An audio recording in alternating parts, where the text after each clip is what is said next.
प्रिय परमेश्वर लोक मैंने ग्रहण कर परमेश्वर ताहांकर पक्षर छाया तले आपण लोक मान को आवरवाई आह्वान करुछंदी ताहांक पक्षर छाया तले जे सुरक्षा अछि एहा से आपण लोक मान को जणैवा पाई प्रकाश करंती गीत संहिता 91 रदि आम तीन चारि पद को पढ़ू व्याधर फंदरू महामारी परमेश्वर आम को सुरक्षा करने सहित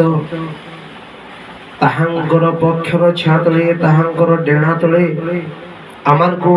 आवरिबा पाई आजिर प्रभात रे स्वागत करुछंदी। प्रिय मोर ईश्वर लोक माने आमे जेते बेले प्रभात रे उठू ईश्वर को निकटवर्ती हो एवं से पवित्र ईश्वर को मनर कुहा कुहा निवेदन जनाऊ से परमेश्वर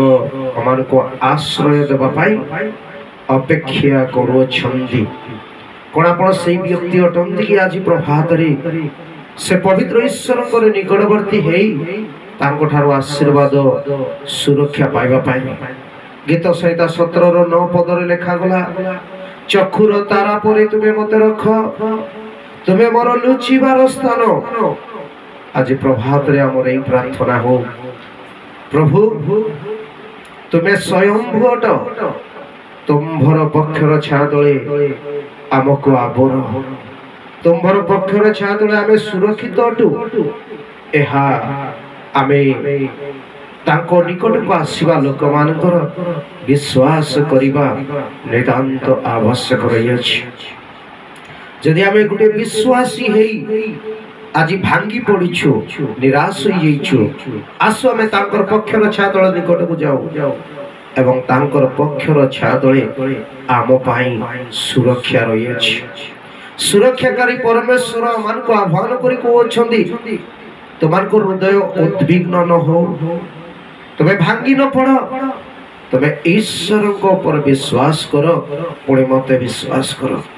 से आमर पथ सत्य आ जीवन अटंती जो माने तांकर पक्षर छाया तले आश्रय नियंती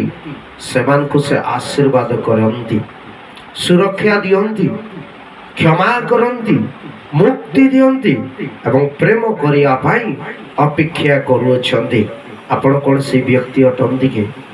आज प्रभात रे आसु आमे प्रभु जीशु को निकटवर्ती हो